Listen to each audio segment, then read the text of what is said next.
to you the perfect way to increase their profit margin. They sold to you the American dream of you get you a good job in a warehouse somewhere or a factory. You work for 30, 40, 50 years till you can retire with a pension or some type of 401k, and then good to go. You live happily ever after. But who actually lives like? No, 9 times out of 10, by the time you get to retirement, you are bitter. You are in regret of everything you did not accomplish, the goals and dreams that you had that you could not accomplish, depressed and sad at your factory and warehouse job. You met a girl, you got her pregnant when you shouldn't have gotten her pregnant. That was too early. So guess what? Now you had to settle down and get her a house or an apartment, then you got to get a car. By the time you are done setting up everything with your warehouse and factory job, you got a penny and a nickel to your name. Even as wonderful as it sounds, the American dream is a myth. 1% of Americans control 36% of all wealth in this country. And 10% of Americans control 75% of all wealth in this country. Which leaves the 90% of us working class Americans scraping the bottom of the barrel for the 25% of scraps left over. We are slaves to this corporate system. Democracy does not run this country. The wealthy do. We know this because our politicians are bought and paid for. How many of you actually enjoy what you do for a living? Or do you just like the fact that you are able to survive off of the income that is provided from that job? That is called wage slavery. Most Americans have been forced into wage slavery. The federal poverty line for a full-time job is $7.60, but the federal minimum wage is $7.25. These made-up inflation numbers keep going up, and our children are fighting for their lives. All the while, our politicians are just waiting on the next corporate paycheck to tell them how to think next. The American dream is a lie fed to us by the corporate elite so that we continue to be good little workers in the hopes that someday we'll be like them. Roughly 10% of the top 1% were from families that were not in the top percent.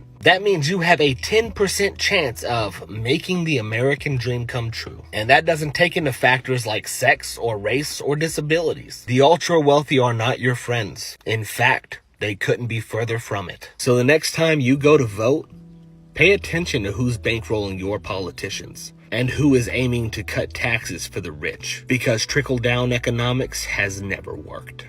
Learn up.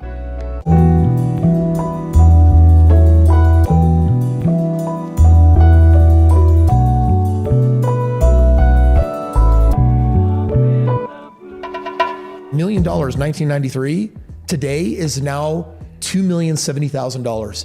Inflation in 5 years will probably devalue half of everyone's money listening to this in their 401ks, IRAs, and their soft saving accounts.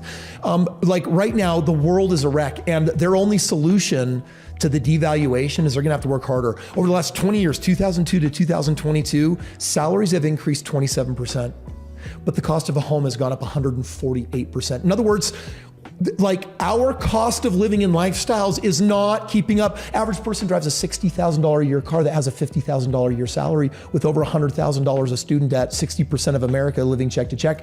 We have a problem.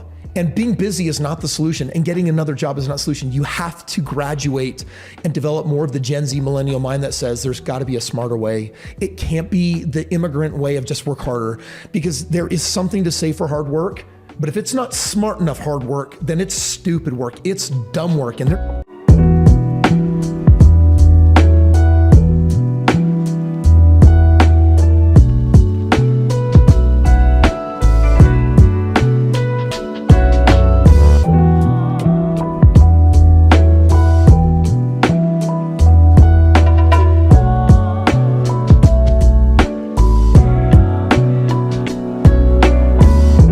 no one should buy a home. Interesting. Which is the opposite of the American Homes dream. were not built for people. Homes were built for banks. The bank created that product to sell money. You can't just loan people money. You need a product in between. Like when people start really understanding what I'm telling them, they're like, wait, what did he just say? The bank can't lend money for just money. Like you need a reason to borrow money. Oh, you're starting a business. That's a reason, but it's really risky for the bank. What if a bunch of bankers sitting around drinking bourbon? Dude, we need to lend more money. We got to lend money out, man. That's how we make money. We get people to give us $1. We lend it out 9 times. We lend it out 9 times. We need something to lend the money on. So back in the 50s, they're like, everybody should have a home. They grinned. Everybody should have a home, right? Oh man, that's pretty good. We should call it something like the American Dream. We would never get a house. We wouldn't be able to have kids. We're not going to be able to live. There's a good return on investment. Every credit card maxed out, backs to the wall, pinned up against it. You did this to chase the American dream that we all cherish. We've officially hit rock bottom. Is that the American dream?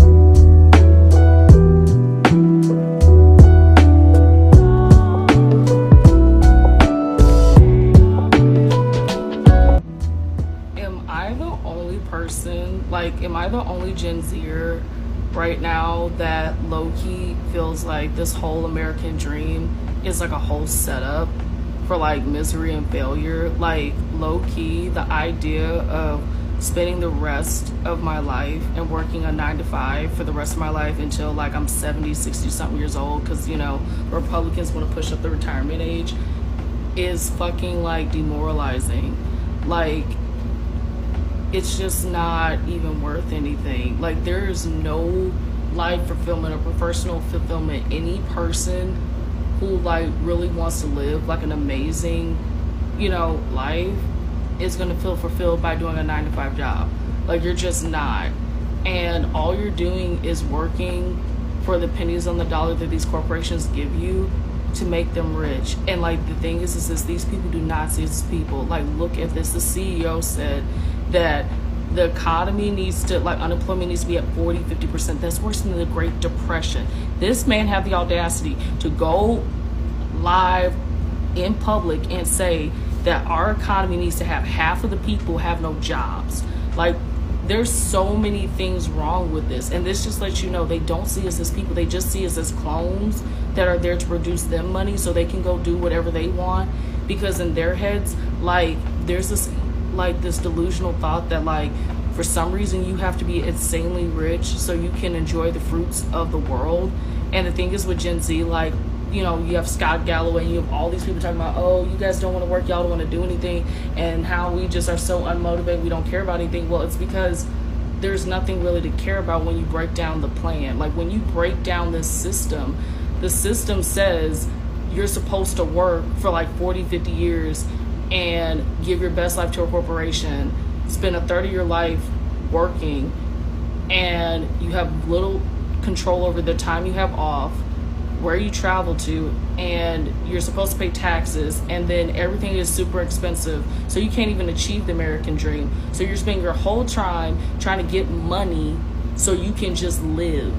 And I'm just like, that is not the best use of anybody's time, to spend all of your waking hours, the majority of your time, trying to figure out how you can earn the money so you can, one, survive and live, and then have the money so you can do the things that you want to do. Like, what is that? Like what type of life is that? That's not a fulfilling life. I don't know like what the solution is, but honestly, like with Gen Z and stuff, they're gonna have to rewrite this whole American corporation contract. I am such an anti-capitalist, and this is coming from someone who graduated from one of the top undergraduate business programs in the country. I just graduated, and I am a hardcore anti-capitalist. I do not, this system is evil. It needs to be burnt down to the ground. It is awful. And honestly, with Gen Z, like we want a new system. This is just not it. Okay, so how would you describe the American dream if you had to explain it to somebody who had never heard the concept before? The American dream is basically hustle and grind culture. It's the reason why you're worried more about how much money you're making versus how much time you spending with your damn kids on some real shit. There's pros and cons to it. Damn, that's heavy though. you know, it's like, that works too, right? You know what I'm saying? But it's like, there's pros and cons to it. For example, it's like, I know if I grind for 10 years right now, I can chill for 30 years later. But the American dream is definitely, it's a false promise though, because capitalism is not going to allow for that many people to chase their bags at once. Somebody has to lose. And if you're a minority, it's probably going to be you. So I just sat down, made myself a bowl of cereal, and now it's getting soggy because I have this thought in my head. I went on a tangent and I just have to get it out. I turned 35 in April, and I'm fairly positive I had a mini midlife crisis. And here we are about 4 months later, and I'm feeling that same feeling creep back up. I'm tired, and I want to retire. Working the way we work for as many hours as we work was fine and dandy when it was able to provide the American dream. You know, the house, the car, family trips every year, Disney, all of that. We could sit back and say it was worth giving up my time because look at what I have and what we can do. Now, even on 2 salaries, it's nearly impossible. So what's the point? It's crazy to me that more people don't know that the American dream is just a big fat scam. The American dream is just something that the banks created so that they could pretty much get control over you and loan you money, keep you in debt so that you're paying interest to them forever. In the 50s, they decided to come up with something called the American dream. The American dream is that everybody should own a home. Why do the banks give a shit whether or not you own a home or not? They care because you need to borrow money from them in order to have enough cash to buy a house. And then how are you going to be able to buy the house? You need a good job. So the banks started offering loans to colleges so that people could go to college. Once the universities caught on to the fact that now banks were giving out loans for college, that's when the colleges skyrocketed their tuition. So now that the school is ran through the state, they indoctrinize you to go to college so that you can buy a house and have a nice job. I really just want to vent to y'all for a moment because I'm sad and I'm pissed off at the same time. My son came home from school the other day and he says, "Dad, can I borrow $20? And I'm like, "Of course, baby. What do you need the money for?" He's like, "Dad, I don't really want to say." And I'm like, "Baby, just tell me what you need the money for." He said, "Well, today at lunch, Dad, I sat beside my friend and he was only eating a sandwich. And when I asked him why, he said, because his money is so far behind on the lunch books and his parents can't afford to catch it up, that the school is only serving that baby a sandwich." And he said, "Dad, it made me feel bad." He said, "So I want to give him $20 to help him get lunch." How are we in 2023, one of the richest countries in the world, but yet babies are still being punished because their parents can't afford to put money on their books for school lunches? Listen, there are single moms, single dads, and even parents who are together who are working their ass off who still can't make ends meet, yet we punishing babies? Our future? We asked them to sit their ass in a classroom for 8 hours a day, listen, do what you're told, raise your hand if you want to speak, and then you got the nerve to only give them a sandwich at lunch because maybe they don't have enough money? So what did I do? I went to the school and I said, "Hey, what can I do to help?" "Oh, you can write a check or give cash to help take care of some of the school lunch debt." "Cool, here, take it." But how are we, one of the richest countries in the world, able to send money to everybody else, but babies out here basically starving because parents can't afford school lunches?